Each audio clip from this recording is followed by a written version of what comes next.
Hello everyone, welcome to Apple with iOSGenius on the YouTube channel. Today I just want to go through the 10 things that I enjoy of new iOS 11.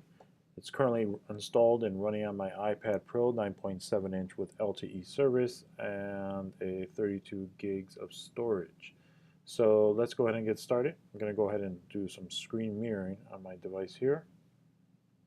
Select my 5K screen. Should appear in a moment. There it goes. Okay. So the first things I like to start out with would be under your settings. They now have cellular data allowing for your TV, iTunes videos. So if you purchase device items on TV shows, series, cartoons, music videos, etc., and you can now have the option at the very top center here where it says use cellular data for playback. Now you can enable it, and now you can use your data. You can also change it through your Wi-Fi, good and best available.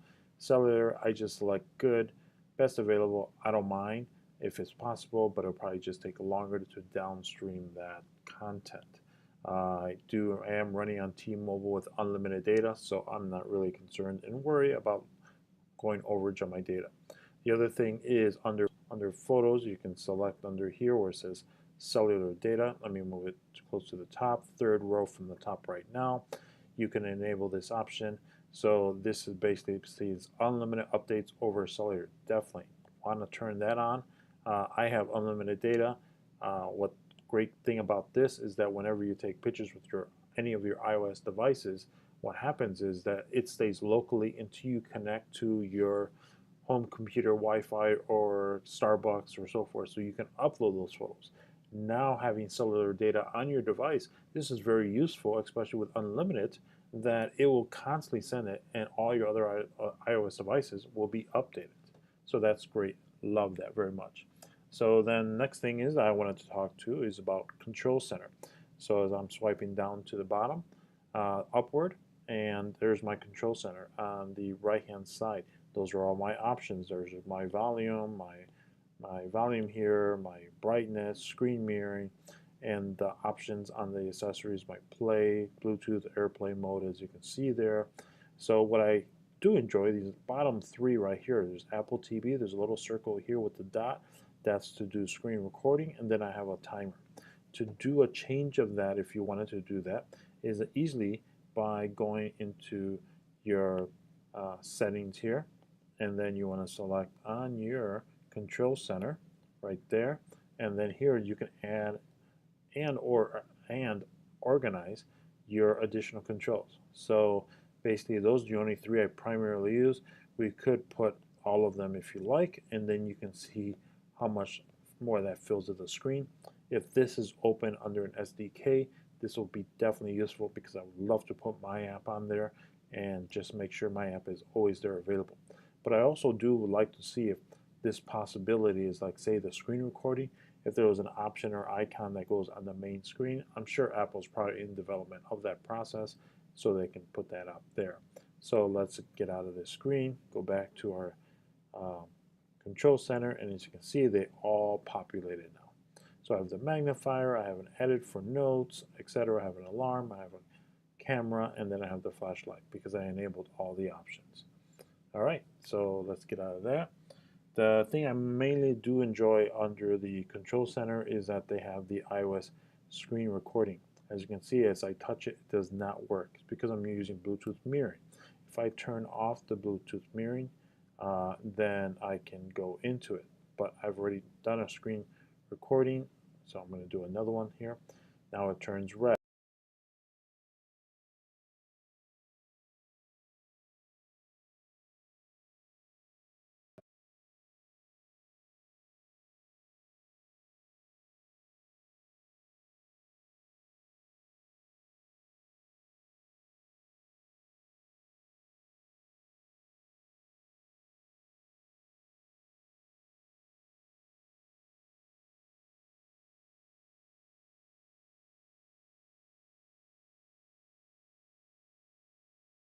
Under your settings, and if you scroll down, you have an option right here under Wallet and Apple Pay. You see on the very top left, it says accounts and passwords.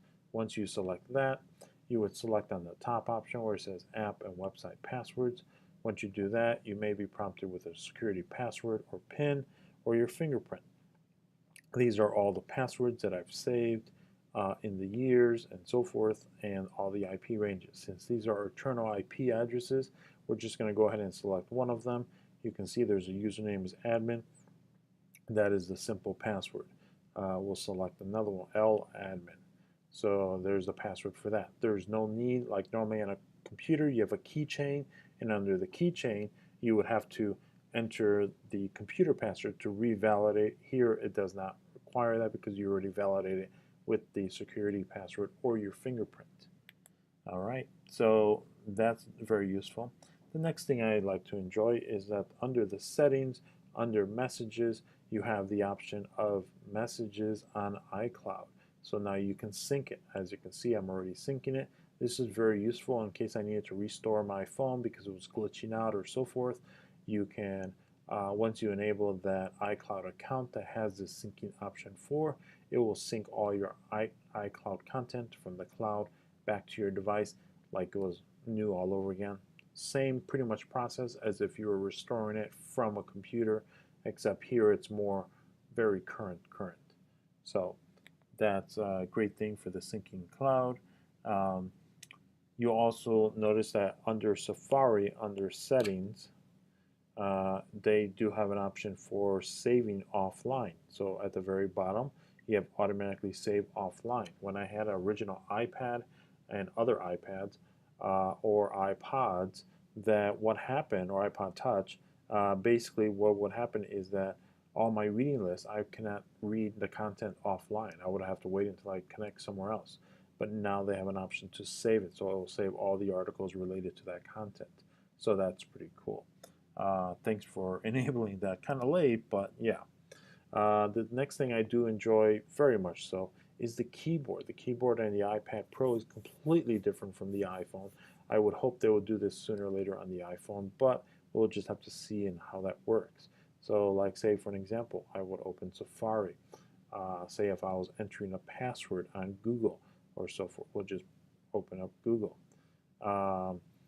And then say you're doing a search, yeah, you can just type letters as you go. But now, say for an example, if you had a complicated password, you would always have to do this, and then, capital or whatever the case is, or squiggly line, or etc. Now, what you can do is that as you type in the letters, we'll just say iOS, and then if I wanted the number 3 is here, as you can see, the letter E has a 3 graded out. Just swipe your finger down as you touch the screen, and you can see it comes out numbers. Asterisk, pound, colon, minus. So that's really cool. I enjoy that instead of me going to here and then selecting my option or changing it back from 1, 2, 3 to ABC just to get those special characters. So that's pretty cool. I do greatly appreciate that because normally my passwords are pretty complex. All right, the other thing is in regards in the settings, you have an option under General that you can actually shut down the device. So if you're having a problem with your sleep-wake key, you can hit the shutdown button here in the very bottom center, and now it shuts down the device. It would be great if you had an option where it had a restart, so you can actually restart the device, but you can also enable this option under your accessibility option, so that if you wanted to do a screenshot or so forth in accessibility, you have that option to do that, to enable.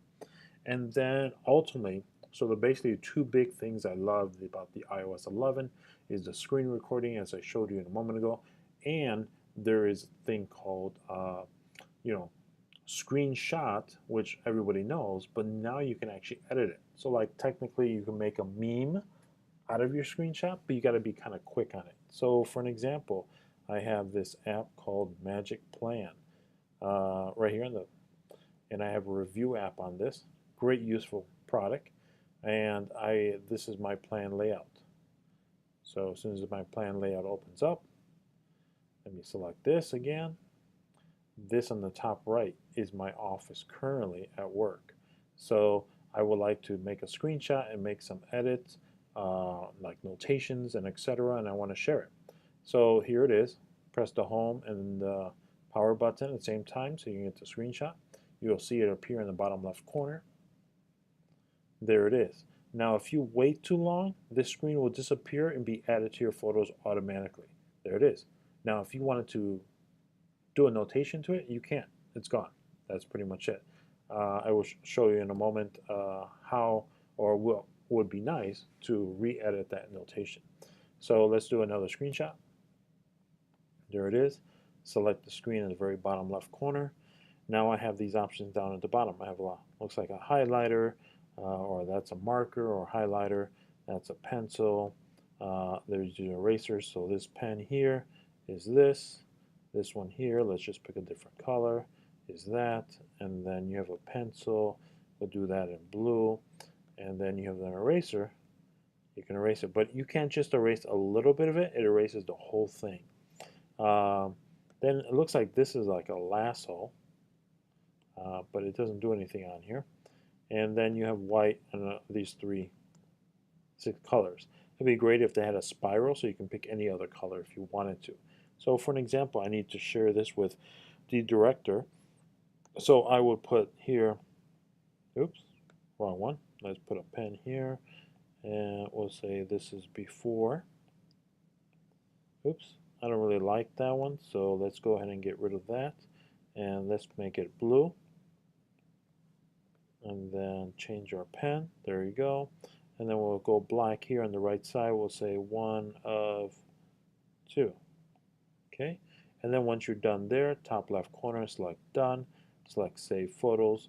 And then, as I'm not done, I want to go, oops, didn't want to move that. I want to open this up. This is the new plan. So basically you will see in a moment what is the difference with the new plan and the old plan. So do another screenshot, select this screen. Now this will be after. Can't even really spell my signature there. Then I want to do black here and do 2 of 2, just in case they know what it is. And then this is my transition. My transition is this is my desk. I can go to the deploy, to the repair, to the guest table, and get out. Whereas the other plan you'll see in a moment, there's complicated. So we'll just say nope, we'll just say difficult or hard, you know. And you can write anywhere on here, which is totally cool. And then if we erase it, doop, it's all gone. Now that's pretty cool. I do enjoy that very much. So let's just hit done, save the photos, done. Let's go to my photos. And then these are the ones I've done earlier. But as you can see, there's this one here, this one here. It'd be great if you can go in here and say, oh, here I forgot to make a notation.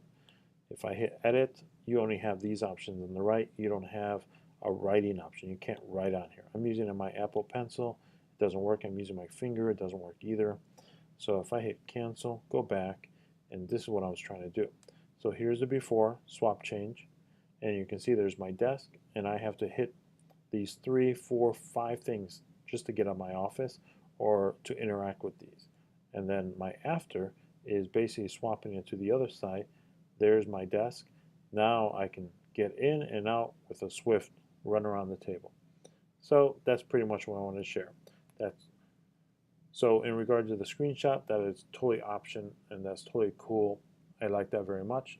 Thanks, Apple, for doing that. So feel free to put in your comments down below of your interest of this video. Also selecting the like button tells me that you like to see more of these videos, as well as subscribe. We greatly appreciate it. I will have another iOS video 11 in display of the 10 things that I do not like on iOS 11. Well, thanks for visiting Apple iOS Genius on the YouTube channel.